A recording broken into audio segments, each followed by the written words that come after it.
اور میں ایک دعا عرض کرتا ہوں، اس کا تو معمول بنا لیں، چلتے پھرتے اٹھتے بیٹھتے، اور خاص طور سے شب قدر کے اندر یہ اللہ تبارک و تعالیٰ کا قرب حاصل کرنے کے لیے، اللہ تعالیٰ کے ساتھ تعلق مضبوط کرنے کے لیے یہ بڑی عظیم دعا ہے۔ مختصر ہے، یاد کرنے میں انشاءاللہ دشواری بھی نہیں ہوگی۔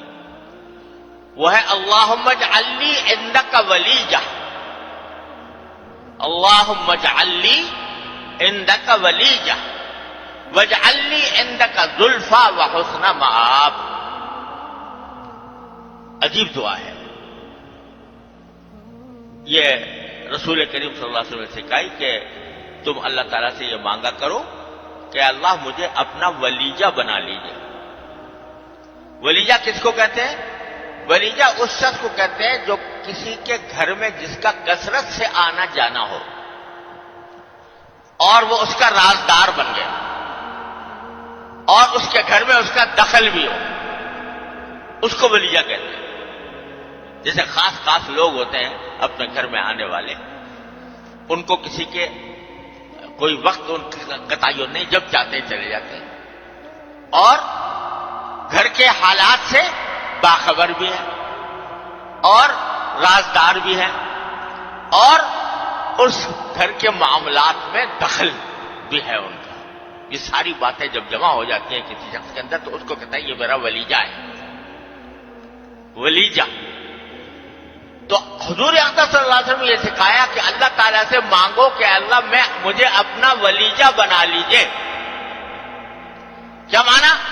کہ ایسا بنا لیجئے کہ ہر وقت میں آپ کی بارگاہ میں آتا رہوں، ہر وقت آتا رہوں، ہر وقت آتا رہوں، آنا جانا میرا آپ کی بارگاہ میں رہے، چلتے پھرتے اٹھتے بیٹھتے بھی میں آپ کی بارگاہ میں موجود ہوں، اور چپ کے آپ سے اپنی حاجتیں کہتا رہوں، اور میرا دخل بن جائے کہ میں آپ سے جو بات کروں تو آپ اس کو اپنے فضل و کرم سے میرے لیے ثواب کا ذریعہ بنائیں، اس کو میری دعائیں قبول فرمائیں۔ یہ ساری باتیں آ گئی ہیں۔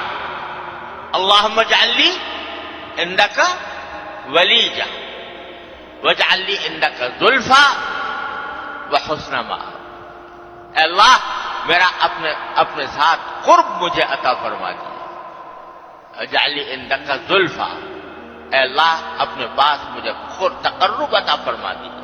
وحسن مآب، اور آخری انجام، اچھا انجام مجھے عطا فرما دیجیے، میرا انجام اچھا۔ کیا خوبصورت دعا ہے، آدمی سوچ بھی نہیں سکتا اس کے جو کچھ نبی کریم صلی اللہ علیہ وسلم نے سکھا دیا۔ یہ چلتے پھرتے اس کو وظیفہ بنا دے، اور خاص طور سے شب قدر کے اندر اپنے اردو میں جو بھی کہا، یا اللہ مجھے اپنا قرب عطا فرما، اپنے خاص تعلق عطا فرما، ہر وقت مجھے آپ کا دھیان رہے، ہر وقت مجھے آپ کا خیال رہے، یہ مانگتے رہو۔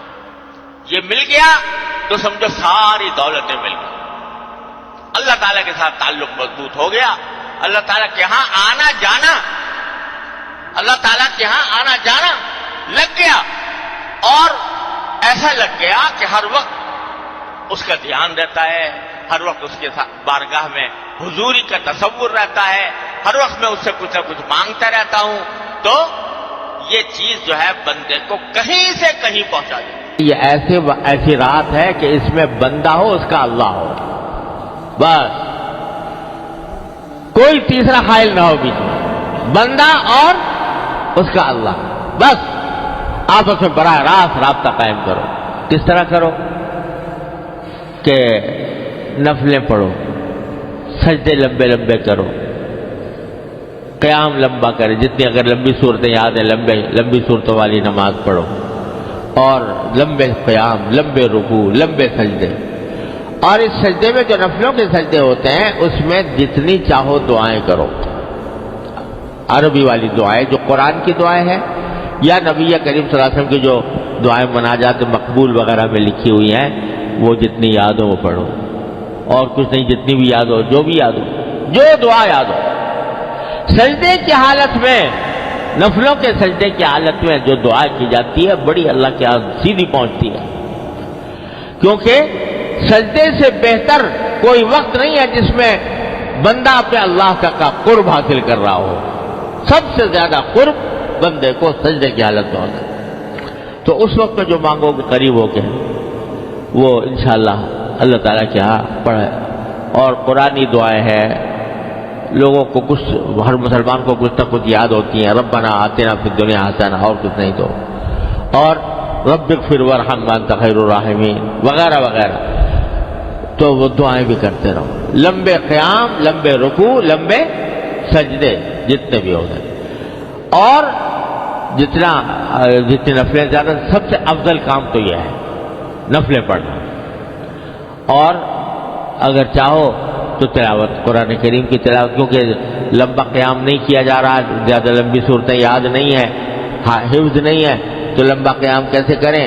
تو جتنا قیام اور رکوع سجدہ کر لو، اس کے بعد پھر قرآن کریم کی تلاوت، اس میں لگ وقت۔ سارے ذکر اذکار میں سب سے زیادہ افضل ذکر قرآن کریم کی تلاوت ہے، اس سے زیادہ افضل کچھ نہیں۔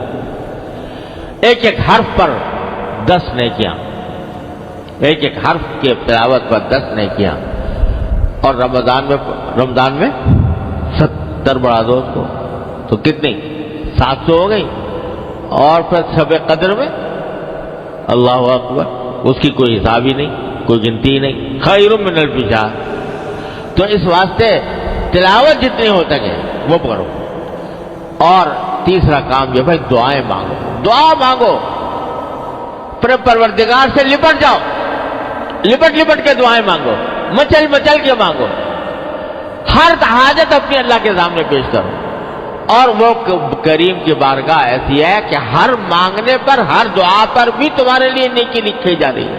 جو مانگ رہا ہے وہ ملے یا نہ ملے، لیکن جو دعا مانگی، ہر دعا عبادت، ہر دعا نیکی، چاہے اپنے دنیاوی مقاصد کے لیے مانگ رہے ہو، یا اللہ مجھے صحت دے دے، یا اللہ میرا قرضہ ادا ہو جائے، یا اللہ میرا مکان بن جائے، یا اللہ مجھے سواری اچھی مل جائے، یا اللہ میری اولاد کو ترقی ہو جائے، یا اللہ مجھے روزگار میں، یہ ساری دعائیں جو کر رہے ہو، ہر دعا عبادت، ہر دعا نیکی۔ تو دعاؤں کی قدر، اور ہم اور آپ کیا مانگیں گے؟ دعائیں مانگنا بھی نہیں آتا۔ مانگنا آتا ہے اللہ میاں سے کس طرح مانگنا چاہیے، مانگنا بھی نہیں آتا۔ وہ مانگنا بھی سکھا گئے نبی کریم سرور دو عالم صلی اللہ علیہ وسلم، وہ بھی وہی سکھا گئے۔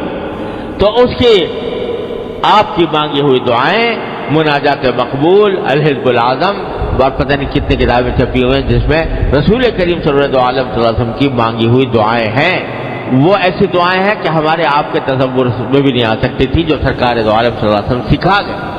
دنیا اور آخرت کی کوئی بھلائی ایسی نہیں ہے جو آپ نے مانگ نہ لی ہو، ہمارے تصور میں بھی نہیں آ سکتی تھی، جو سرکار دو عالم صلی اللہ علیہ وسلم نے ہمیں مانگ کے بتا دی۔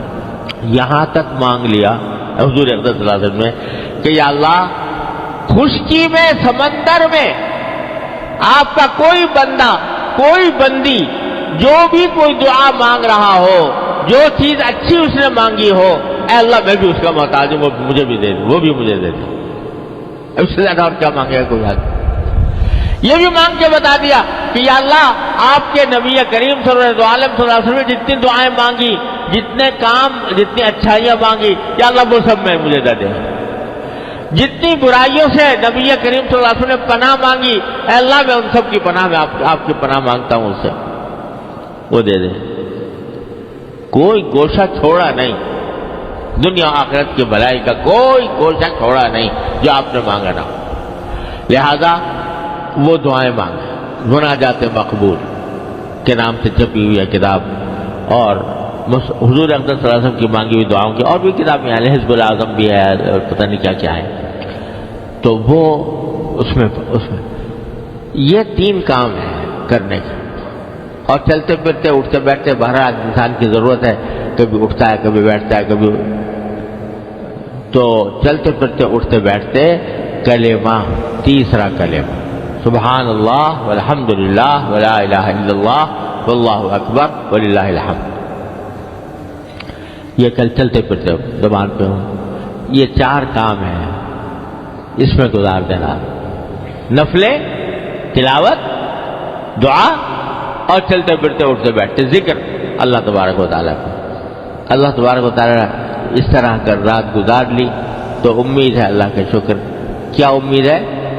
کہ اگر 1000 مہینے تک راتیں اس طرح گزاری ہوتی تو اس سے بھی کہیں زیادہ فضیلت اور اس سے بھی زیادہ کہیں اجر اور فائدہ حاصل ہوگا اس ایک رات میں. پتہ نہیں ہے کون سی ہے، تو 5 ہی تو راتیں ہیں نا، 21، 23، 25، 27 اور 28. ان 5 راتوں کو اس طرح گزارنے کی کوشش کر لیں.